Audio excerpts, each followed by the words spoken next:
दोस्तों आज हम बिल्कुल अलग मुद्दे पर बात करेंगे। जैसे कि आप लोग कोर्ट में जाते हैं, चाहे आपकी वाइफ ने केस किया हो या आपने केस किया हो, तो ऐसी कंडीशन में आपके वकील साहब को एक एडवाइस जरूर देते हैं कि आपको कोर्ट में ये कहना है कि मैं अपनी वाइफ को साथ रखना चाहता हूँ, अपना घर बसाना चाहता हूँ। वाइफ गलत है, क्रूअल्टी करती है, यहाँ तक कि कैरेक्टरलेस है, तो भी आपको यही एडवाइस दी जाती है कि आपको कोर्ट में यही कहना है कि मैं अपनी वाइफ को साथ रखना चाहता हूँ। आपके पास प्रूफ हो, इसके बावजूद भी यही एडवाइस दी जाती है। नहीं तो आपको बेल नहीं मिलेगी, कोर्ट आपका मेंटेनेंस ज़्यादा बांध देगी, आपको सज़ा कर देगी, आपके नहीं सुनेगी, किसी प्रकार की कोई भी आपको रिलीफ नहीं देगी। आपको यही एडवाइस सुनने को मिलती है। लेकिन जब भी कोई मुझसे एडवाइस लेता है, मुझसे कोई कॉल करता है, मुझसे पूछता है, तो मैं कहता हूँ कि अपनी बात कोर्ट के सामने रखिए कि मेरी वाइफ ऐसे गलत है, इस प्रकार से गलत है और मैं उसके साथ नहीं रह सकता। तो हमेशा वे क्लाइंट मुझसे कहते हैं कि नहीं, हमारे वकील साहब ने तो हमको ये सलाह दी है कि आपको हर हाल में कोर्ट में यही कहना है कि आपको अपनी वाइफ को साथ रखना है। तो आज हम बात करेंगे इसी टॉपिक पर कि क्या कोर्ट में ये बात कहनी जायज़ है या सही है, गलत है, और अगर ऐसा है तो उसको कब ऐसा हमको कहना चाहिए। कब हम कोर्ट में कहें कि हमको अपनी पत्नी को साथ रखना है और कब हम कोर्ट को साफ स्पष्ट मना कर दें कि मुझे इसे नहीं रखना, मुझे इसे तलाक ही लेना है। नमस्कार दोस्तों, मैं हूं एडवोकेट धीरज कुमार, आपका स्वागत करता हूं अपने यूट्यूब चैनल में। दोस्तों, अगर आपके पास अपनी वाइफ के खिलाफ किसी भी प्रकार का कोई भी एविडेंस नहीं है, कोई भी प्रूफ नहीं है जिससे कि साबित हो सके कि आपकी वाइफ गलत है, क्रूअल्टी करती है, अडल्टी करती है, तो ऐसी कंडीशन में तो आपको कोर्ट में कहना है कि हाँ, मैं अपनी वाइफ को अपने साथ रखना चाहता हूँ। लेकिन अगर आपके पास कोई भी ऐसा प्रूफ है जिससे साबित होता हो, कोई ऑडियो, वीडियो या कोई ऐसी एविडेंस या फिर कोई ऐसा विटनेस, कोई गवाह, जिससे कि साबित हो सके कि आपकी वाइफ गलत है, ये क्रूअल्टी करती है, ये अडल्टी करती है, या आप जानते हो वो अडल्टी में तो किस व्यक्ति के साथ है, उसका क्या नाम, पता, एड्रेस है, ये चीज़ जानते हैं, तो आप साफ स्पष्ट कोर्ट में कहिए कि मेरी वाइफ ऐसे गलत है। आप कोर्ट में कहिए कि मेरी वाइफ ने जो केस किए हुए झूठे किए हुए हैं, सिर्फ इसलिए झूठे किए हुए हैं क्योंकि वो अडल्टी रहना चाहती है, या वो क्रूअल्टी करके सबको निकाल करके अपने जो उसके फ्रेंड है, जो यार दोस्त हैं, उनके साथ वो बातें करती है, उनको घर में लाना चाहती है, मुझे भी घर से निकालना चाहती है। जो भी व्हाट्सोएवर उसकी इच्छा हो वो कोर्ट में बताइए, साफ स्पष्ट कहिए। ऐसा कहने से कोई भी कोर्ट में इफेक्ट नहीं पड़ेगा। ऐसा नहीं है कि आप ऐसा कहेंगे तो आपको बेल नहीं मिलेगी, बेल आपको जरूर मिलेगी। कोर्ट ये देखती है कि कौन सही है, कौन गलत है। अगर आपके पास प्रूफ है, कोई ऑडियो वीडियो, तब कोर्ट में शो कीजिए, दिखाइए कि मेरी वाइफ ऐसे गलत है, इस प्रकार से गलत है, तो मैं इसके साथ क्यों रहूं। भाई, जहाँ तक हो सके मैंने अपनी वाइफ के साथ एडजस्ट करने की कोशिश की, सोचा कि अपना घर बसाऊं, लेकिन जब ये चीज़ें मैंने देखी तो मैंने साफ सोच लिया, मन बना लिया कि इसके साथ नहीं रहूँगा। देखिए, अगर आपकी वाइफ गलत है तो आप उसका एविडेंस कोर्ट में पेश कीजिए, चुप मत रहिए। चुपचाप बैठे रहेंगे तो कोर्ट को समझ में नहीं आएगा। जहाँ तक हो सके खुद भी कोर्ट में बोलिए, खुद भी जज साहब के सामने कहिए, शालीनता से कहिए, गुस्से में नहीं कहना है, रोकर भी नहीं कहना है, चिड़चिड़ा होकर भी नहीं कहना है, और तेज़ बोलकर भी नहीं कहना। साफ स्पष्ट एक सामान्य भाषा में कहिए कि भाई मेरी वाइफ ऐसे गलत है, इस प्रकार से गलत है।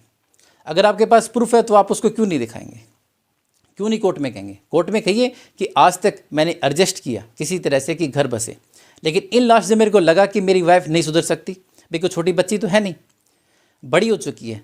अब अगर ये आदत ये नहीं छोड़ सकती तो मैं उसके साथ क्यों रहूँ। अगर वो मेरे पेरेंट्स को घर में नहीं रखना चाहती, उनके साथ नहीं रहना चाहती, तो मैं उसके साथ भी क्यों रहूँ। प्रूफ दीजिए कोर्ट में। जरूरी नहीं है कि आप कोर्ट में डिवोर्स का केस भी फाइल कर रहे हैं और साथ साथ कोर्ट में ये भी कह रहे हैं कि मैं उसको रखना चाहता हूँ। अरे, ये तो दो बातें अजीब सी होगी। कोर्ट इस बात के लिए ये भी देखता है कि हस्बैंड कहीं झूठ तो नहीं बोल रहा, कहीं बातें तो नहीं बना रहा। एक तरफ कोर्ट में सेक्शन 9 का केस डालकर ये कहना कि मैं अपनी वाइफ को घर लाना चाहता हूँ, घर बसाना चाहता हूँ, फिर बहाने बनाना कि नहीं, घर में आ जाएगी, झगड़ा होगा, लड़ाई होगी, या पेरेंट्स को परेशान करेगी, रेंट पर लेके जाऊँगा। दो दो बातें क्यों कहनी, दोनों नाव में क्यों सवार होना। साफ स्पष्ट एक टेंट लेके चलिए, एक विजन लीजिए कि वाइफ गलत है तो ऐसे गलत है और इस प्रकार से मैं इसके साथ नहीं रहना चाहता हूँ। ऐसा नहीं है कि कोर्ट आपको फांसी तोड़ देगी, कि आपको बेल नहीं देगी या सजा कर देगी या मेंटेनेंस ज़्यादा बांध देगी। नहीं, मेंटेनेंस बंधना आपकी इनकम के ऊपर डिपेंड करता है कि वाइफ कमाती नहीं कमाती है, अडल्टी में है या नहीं है, और आप कितना कमाते हैं। इस बात से कोई फर्क नहीं पड़ेगा कि आप चाहते हैं मैं रखना चाहता हूँ, और ऐसे में अगर वाइफ कहते कि हाँ मैं भी आपके साथ चलूँगी, मैं भी उस घर में रहूँगी, फिर आप बहाने बनाएं। ऐसे करके कोर्ट को लगता है सच में ये हस्बैंड झूठ बोल रहा है, आपका झूठ सामने आ जाएगा। अगर प्रूफ है तो कोर्ट में प्रूफ दीजिए, साबित कीजिए। अगर प्रूफ नहीं भी है, अगर आपने कुछ ऐसा देखा है तो उसको भी कहिए। जरूरी नहीं हर चीज़ के लिए विटनेस ही हो, एविडेंस ही हो। अब आपकी वाइफ ने आपके ऊपर केस किया होता है, वो कहती है आपने डाउरी डिमांड की, क्या उसके पास कोई प्रूफ होता है? कोई भी प्रूफ नहीं होता। वाइफ कहती है कि आपने उसको मारा पीटा, उसके पास कोई प्रूफ होता है, कोई मेडिकल होता है? नहीं होता। वो भी तो एलिगेशन लगाती है, वो भी तो एफआईआर करवाती है। तब उसके पास जब प्रूफ नहीं है, वो एलिगेशन लगा सकती है, तो आप क्यों नहीं एलिगेशन लगा सकते? आप क्यों नहीं कह सकते कि वो भी गलत है? ज़रूरी है कि इसके लिए जब आपकी वाइफ किसी गैर मर्द के साथ इंटीमेट होगी तब आपके पास कोई ऑडियो वीडियो या कोई फ़ोटो खींचोगे तभी आप कोर्ट में दिखाएंगे, तभी उसको बस साबित करेंगे कि हाँ भाई मेरी वाइफ ऐसे गलत है? अरे आपने देखा है, आपने सुना है, या फिर किसी और ने ऐसा देखा हुआ है, या आपको शक है, ऐसा कुछ डाउट भी है, तो उस रीजनेबल डाउट को सामने रखिए ना। पीछे हटने से क्या फ़ायदा, ऐसे क्या मिलेगा? खुद मन में घुटे जाओ कि वाइफ गलत है लेकिन मैं कोर्ट में नहीं कहूँ। बहुत बार ऐसे होता है, क्लाइंट कहते हैं कि नहीं जी वाइफ तो गलत है लेकिन मेरे पास कोई सबूत नहीं है। अरे सबूत क्या होने, मतलब वो इंटीमेट होगी तब आप वीडियो फोटो बनाएंगे तब ये चीज़ साबित होगी। आप खुद भी अपने आप में एक विटनेस हैं। कोई भी व्यक्ति कोर्ट में जाता है, चाहे वो कंप्लेंट हो चाहे अक्यूज हो, वो खुद भी एक विटनेस है। आप खुद भी एक गवाह है। आप कहिए कि मेरी वाइफ ऐसे गलत है, इस प्रकार से गलत है, मुझे इस बात का पता लगा, या मैंने उस आदमी को देखा है वहाँ से घर से निकलते उससे बातें करते हुए। लेकिन जहाँ तक हो सके कोर्ट में स्टेटमेंट इस तरह की देनी चाहिए जिससे साबित हो सके सच में दोनों के संबंध है। जरूरी नहीं है कि आपने हर चीज़ देखी हो तो उसको एक्यूरेट ही कहें। तो किसी भी प्रकार से अगर कोई वकील साहब आपको ये कहते हैं कि आप कोर्ट में ये झूठी बात कहे कि मैं वाइफ को रखना चाहता हूँ, और दूसरी तरफ से आपका मन हो कि डिवोर्स देना है, तलाक देना है, दूर रहना है, तो ऐसा काम मत कीजिए। आपका केस खुद ही कमज़ोर होगा, खुद ही गड़बड़ होगा, खुद ही लंबा खींचेगा। अगर कोई सबूत है, एविडेंस है, तो कोर्ट के सामने रखिए और साफ स्पष्ट एक विजन रखिए कि वाइफ को नहीं रखना है और उसका रीज़न ये है और इसलिए उसको नहीं रखना चाहता हूँ। दोस्तों, आपके सामने ऐसी सिचुएशन आ जाती है कि वाइफ रहती है अपने मायके में, साथ में बच्चे भी उसके साथ है।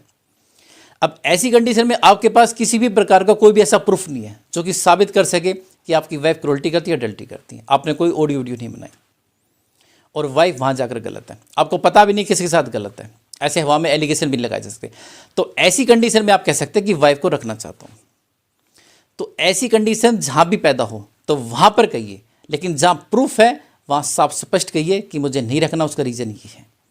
इसके अलावा अगर डिवोर्स लेना भी है तो वाइफ अगर आपसे दूर रहती है और लगता है कि मेरे पास कोई ऐसे सॉलिड प्रूफ नहीं है, कोई सॉलिड एविडेंस नहीं है, तो 2 ईयर्स का गैप दीजिए। 2 ईयर्स के डिसीजन के बाद भी आप डिवोर्स का केस फाइल करते हैं तो एक बहुत अच्छा ग्राउंड है डिवोर्स लेने का, 100% उसमें डिवोर्स मिल जाता है। लेकिन अगर एविडेंस है तो चुप मत रहिए। रही बात कोर्ट में बोलने की तो खुद भी बोलिए, शालीनता से बोलिए। ज़रूरी नहीं है कि आपके वकील साहब भी कहेंगे कोर्ट में हर बात, आप भी कह सकते हैं। आप कोर्ट से परमिशन लीजिए, आपके वकील साहब भी परमिशन ले सकते हैं कि क्लाइंट को कुछ कहना है और आप कह सकते हैं। दोस्तों, अगर आप मुझसे किसी प्रकार की कोई भी लीगल एडवाइस लेना चाहते हैं तो नीचे दिए मेरे नंबर 9278134222 पर कॉल करके एडवाइस ले सकते हैं। मुझसे मीटिंग करना चाहते हैं दिल्ली द्वारका कोर्ट में या सुप्रीम कोर्ट में, मेरे चैम्बर में आकर मुझसे मीटिंग भी कर सकते हैं। तो मिलते हैं एक नई वीडियो में नई जानकारी के साथ, तब तक के लिए नमस्कार।